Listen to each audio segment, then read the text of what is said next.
Hi everybody, it's Renee from Salem Public Library in Salem, Ohio, and this is Rogues Reads, our virtual book club for kids in 4th to 8th grade. Cats are not allowed in the library, and that is where I am today. So, no Rogue, he's probably at home taking a nap.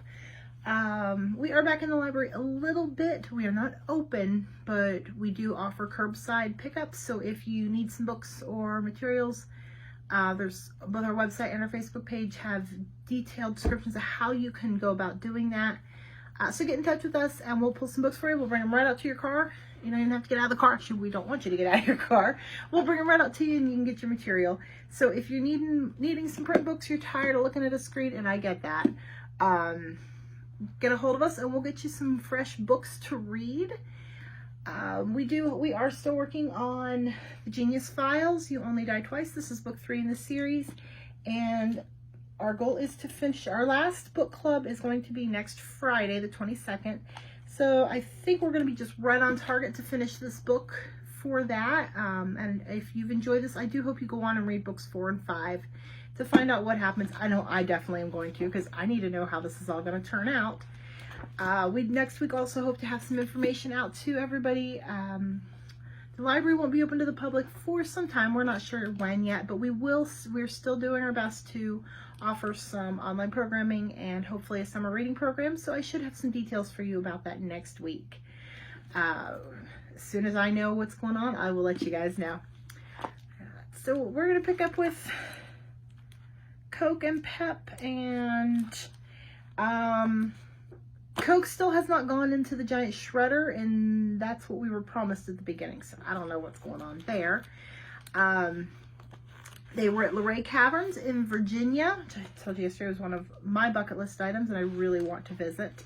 Hopefully you checked out Luray Caverns online, because it's a really cool place. If you've ever been there, let me know, because I just think it looks amazing. While they were in the Luray Caverns, they ran into Mrs. Higgins, who, although she kind of made some suggestions as to how she could kill them, she didn't actually make an attempt to. So she says she's not harmful anymore. I don't think I believe her. I don't know. There's just been too much bad stuff that's happened around her for me to trust her. But maybe. Sometimes people can change. Maybe. All right. So we're up on to chapter 10, An Amazing Coincidence. Coke and Pep came running through the Luray Caverns gift shop like they were in the Olympics, almost knocking over a rotating rack of miniature license plates with people's first names on them. Does anybody ever buy those things? Oh, never mind. I think they do, actually. Don't you want to get souvenirs? Their mother asked as they dashed through. That way you'll have something to remember this place.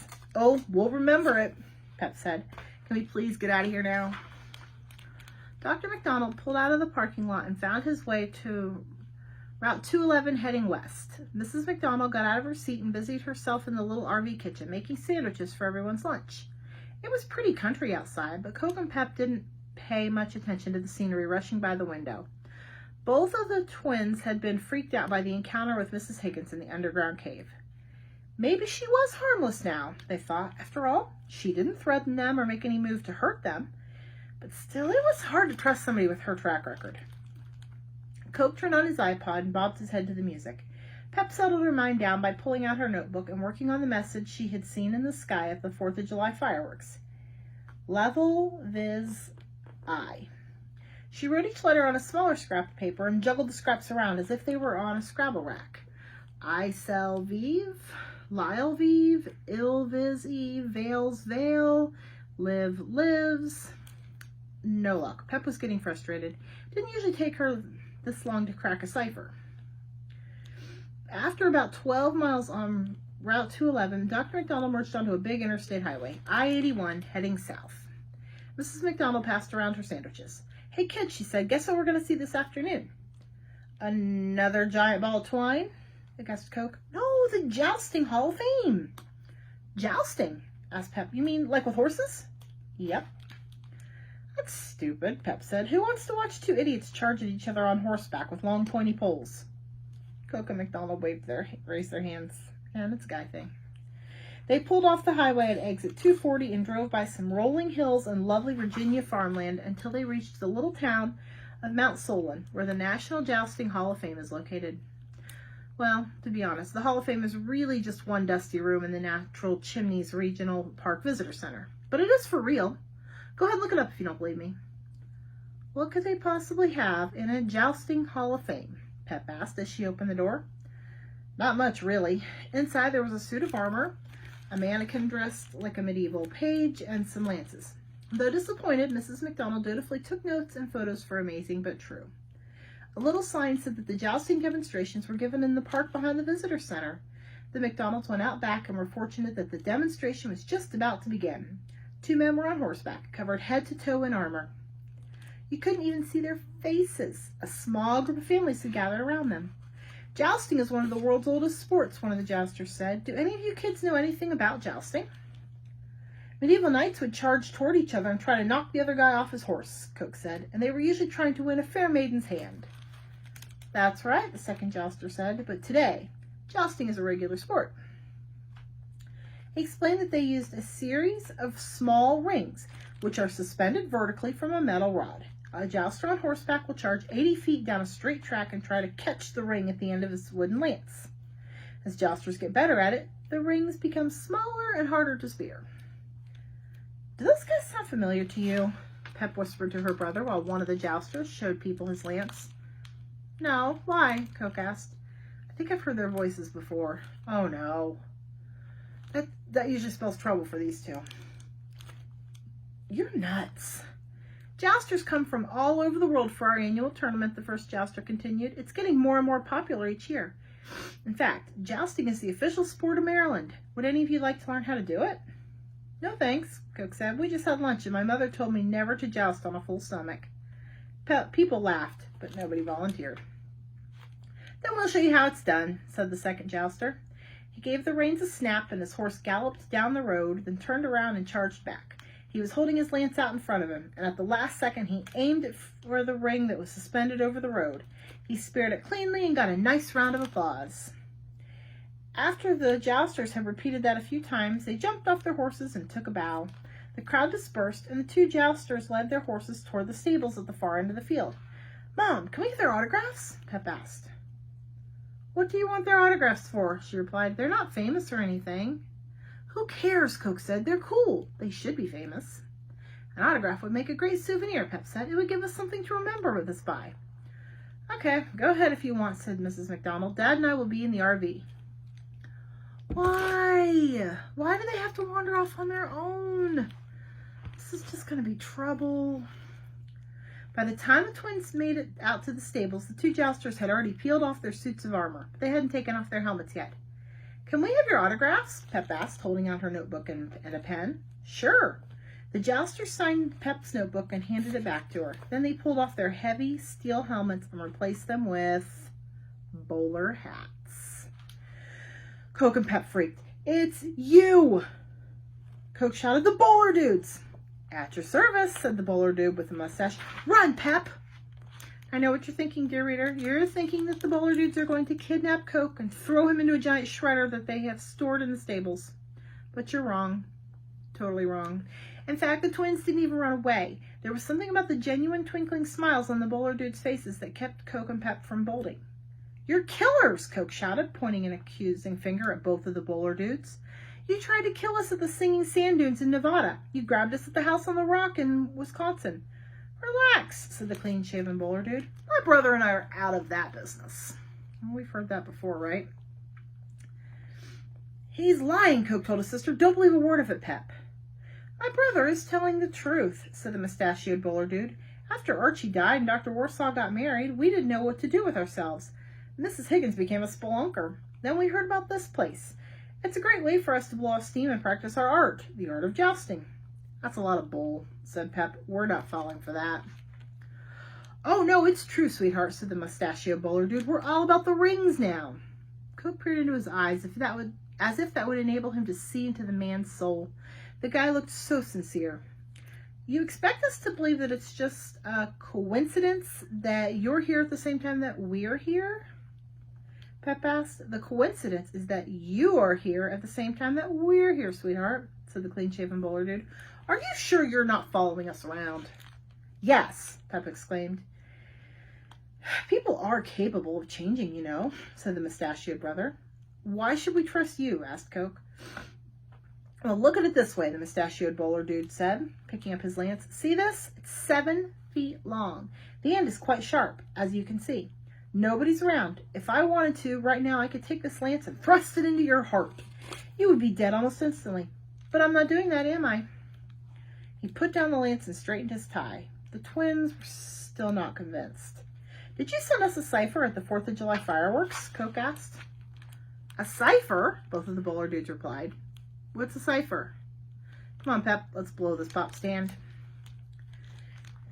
Chapter 11. Dreaming Happy Dreams. Coke and Pep did not know what to think anymore. After his marriage to Aunt Judy in Washington, Dr. Warsaw had vowed that he was going to get them, but there had been no attempt on their lives since then. Mrs. Higgins could have easily harmed them at Luray Caverns, but she didn't.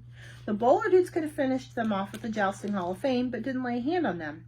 Maybe Bones and Maya had been right. Maybe nobody was trying to kill them anymore. By this time it was late afternoon, and Dr. McDonald was determined to make it through the state of Virginia and stop for the night at a campground somewhere near the state line. He stayed on rural roads heading south out of Mount Solon until he was able to merge on I-81 and push the RV to 70 miles an hour. They were making good time. Soon they passed the exit for Lexington, Virginia.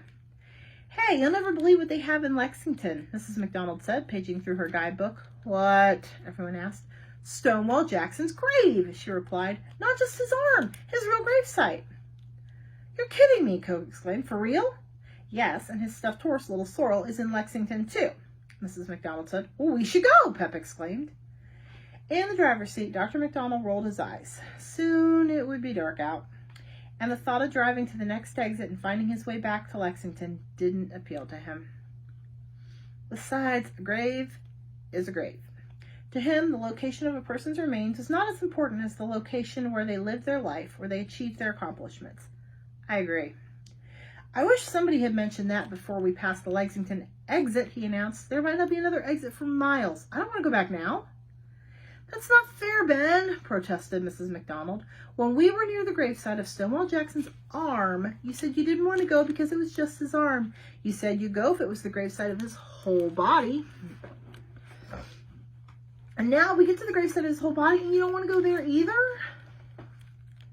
But it's not the gravesite of his whole body, Dr. McDonald replied. It's missing an arm. Ben, that's not fair. Coke laughed, but Pep just listened in silence, worried. Her parents had certainly been arguing a lot lately. Usually they got along pretty well. Maybe they had just been pretending all that time. Maybe being cooped up together in this RV for so long had brought out the problems in their relationship. Maybe they really didn't love each other. Maybe they were going to get a divorce. You know what? I feel like we're reading this right now at this time. A lot of us have spent a lot of time cooped up with our families, with parents and siblings, and we can definitely stress each other out, can't we? So yeah, maybe they've just been cooped up in the RV a little too long. A foul mood settled over the family as they drove south on I-81. Mrs. McDonald had been planning to stop off in a town called Natural Bridge to visit the Virginia Safari Park. Excuse me. But now she was afraid to even bring it up. She turned on the radio to break up the awkward silence. Next month is Elvis Month, boomed the DJ, as we celebrate the life and remember the tragic passing of the king. But I just can't wait, so here's a little taste of Elvis right now. Blue suede shoes blasted out of the speakers. Pep was only half listening to the radio, but suddenly her eyebrows went up and her eyes opened wide.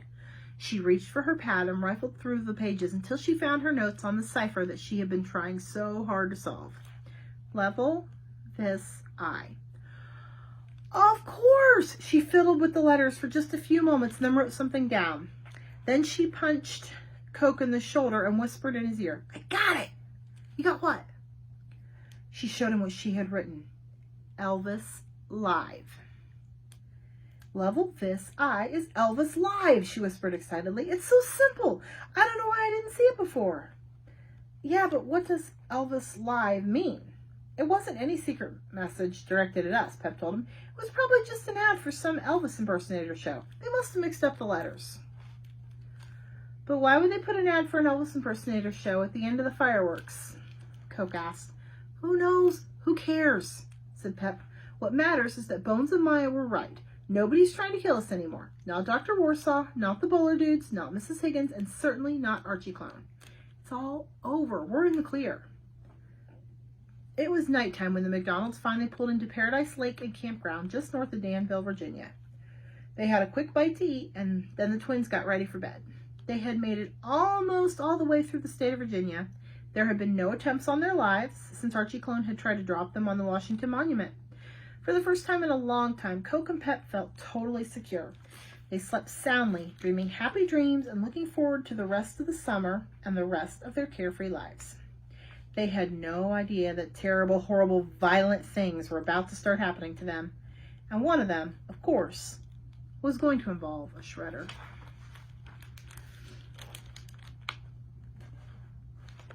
Oh, I think we got time for the next one. Chapter 12. Esse quam videri. I don't speak Latin, so I don't know if I said that right.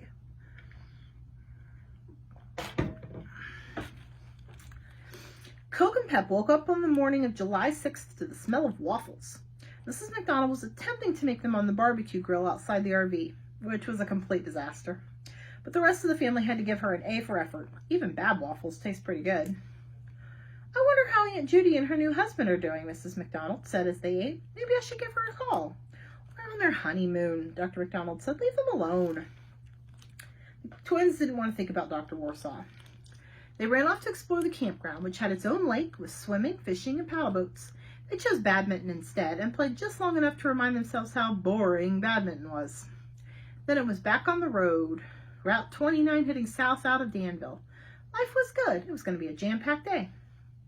What fascinating tourist attraction will we be visiting today, parental units? Coke asked cheerfully. I'm up for anything.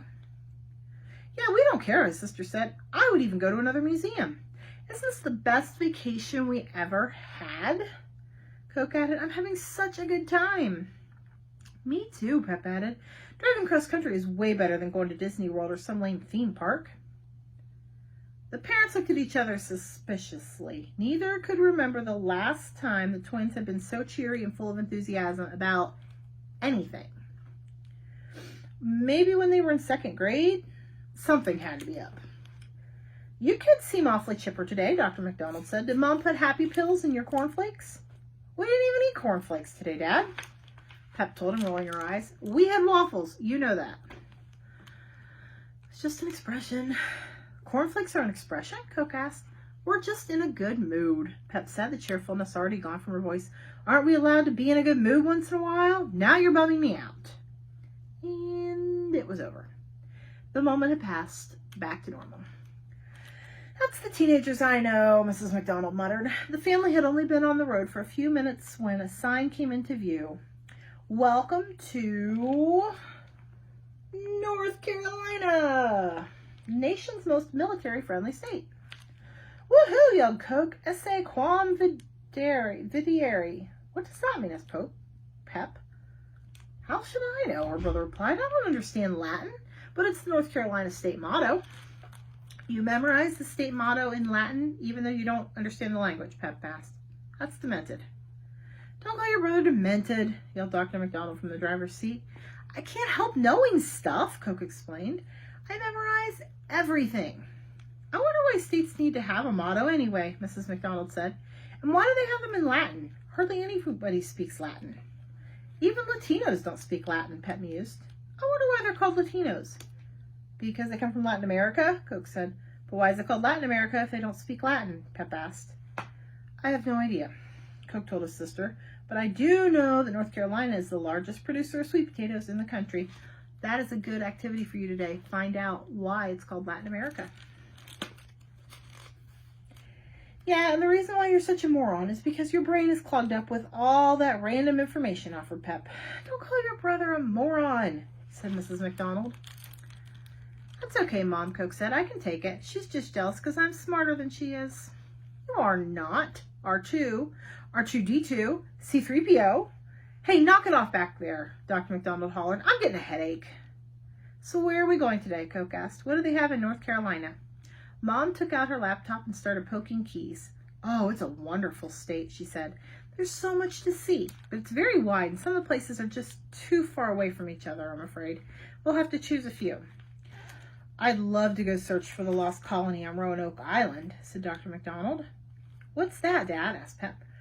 It was the first English colony in America, he replied. This was before Plymouth, before Jamestown. It was in the 1580s. Sir Walter Raleigh sent an expedition over, and the whole colony just vanished. Nobody knew what happened to them. When the next ship came over, the only thing left was the word Croatoan scratched into a tree. Cool, said the twins.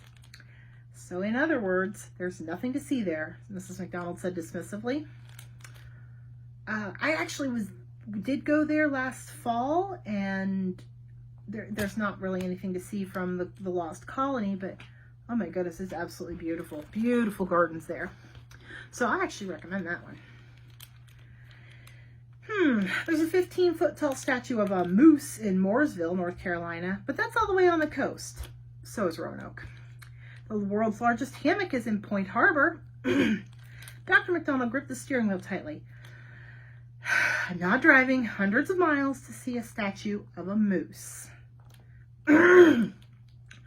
McDonald never looked up from her computer screen. You kids should find this quite interesting, she said. North Carolina is famous for twins. It says here that Chang and Ang Bunker were the original Siamese twins.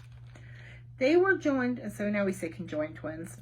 They were joined at the sternum, which is this bone right here in the middle of your chest, and lived in Surrey County. And get this, they both got married and fathered 21 children between them. Gross, said Pep.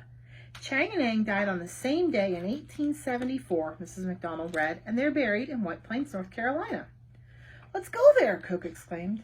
Then there's Billy and Benny McCrary, said Mrs. McDonald. They were the world's heaviest twins, 720 and 750 pounds. Whoa, Coke exclaimed. That's pretty big. Which would you rather be, asked Dr. McDonald, a conjoined twin or a 700-pound twin? I'd rather be me, Coke replied. Anyway, their tombstone is in Hendersonville, said Mrs. McDonald. Gravesites are actually pretty boring, Pep said. You don't really see anything. I'm glad you feel that way, Mrs. McDonald told her, because Dad and I already decided we're going to a birth site today. Birth site, asked Coke. Birth site of who? Whom, she corrected. We're going to Pepsi's birth site. Wait a minute, Pep said. Coke and I were born in the same place, of course, and you always said we were born in California. Oh, we're not going to your birth site, honey, her father said. Pepsi the drink was invented in New Bern, North Carolina. So that's where we're going today. New Bern is more than 200 miles to the east, and the kids would go stir crazy if they had to sit in the car that long. So Mrs. McDonald decided to break up the trip into a few bite-sized portions. They continued south on Route 29 for almost an hour. The highway bends to the right after Greensboro, North Carolina, and soon after they rolled into the town of High Point. Dr. McDonald stopped the RV at the intersection of Westwood and Hamilton Streets, pulling into the largest parking spot he could find. Why are we stopping here? Coke asked. Look across the street, said his mother. The twins looked out the window and saw one of the most unusual buildings they had ever seen. Whoa, Pep marveled. It's a chest of drawers. So this is a building. You can see the RV parked down there beside it. See how little it is compared to the building. Not only is it a chest of drawers, said her mother, it's the world's largest chest of drawers. And sure enough, it was. Everybody piled out of the RV and crossed the street to have a closer look. It was a spectacular building, 80 feet tall. Why is it here? Pep asked. This is High Point, North Carolina, said Mrs. McDonald told them. And it's the furniture capital of the world. You gotta be kidding me, Coke said. Furniture needs a capital? They might as well have a capital of carpeting and wall coverings. It does look just like a chest of drawers, Dr. McDonald admitted, and it is rather large. This will be great for Amazing But True, Mrs. McDonald said, and she backed up into the street and started snapping pictures and taking notes. Then, quite suddenly, somebody screamed, "Watch out!" Coke looked up at the last millisecond. A very large object had fallen out of a window above. Coke did an instant mental calculation to determine that the thing was on a trajectory to land directly on his sister's head. "Pep!" he shouted, but she wasn't reacting quickly enough. So Coke took a running dive, wrapped his arms around his sister, and tackled her. And the two thumbled to the concrete, landing with a thud. "What the?" inches from Pep's head, the large object hit the sidewalk. Boom! Splintered wood flew everywhere. For a second, nobody spoke. Then, their parents rushed over. "Are you okay?" Dr. McDonald asked Pep. "I think so," she said. Pep's heart was racing as she imagined what would have happened if she had been standing a few inches to the right. A crowd was starting to gather. People were taking pictures of the scene with their cell phone cameras. The police had been called. "You saved my life," Pep told her brother. "I just reacted," Coke said, helping Pep up off the sidewalk. "I saw something falling. What was it?" "I think it was a chest of drawers," Mrs. McDonald said, examining a piece of wood with a knob on it at her feet. "A chest of drawers fell out of the largest chest of drawers in the world?" asked Dr. McDonald. "That's kind of strange."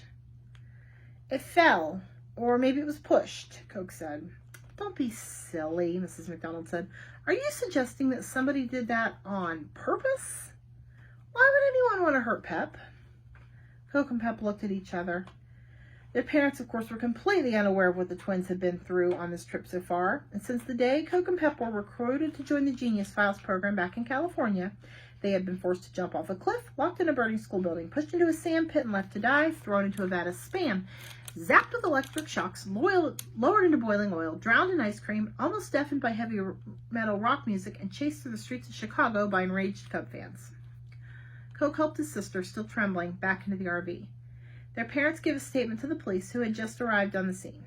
"It was probably just a freak accident," Coke told his sister. "It was a coincidence that you happened to be standing on that spot when the same moment the thing fell." "But why would a chest of drawers suddenly fall out of a building?" Pep asked. "Much less a building that's an enormous chest of drawers itself." "Who knows? I have a bad feeling about this,"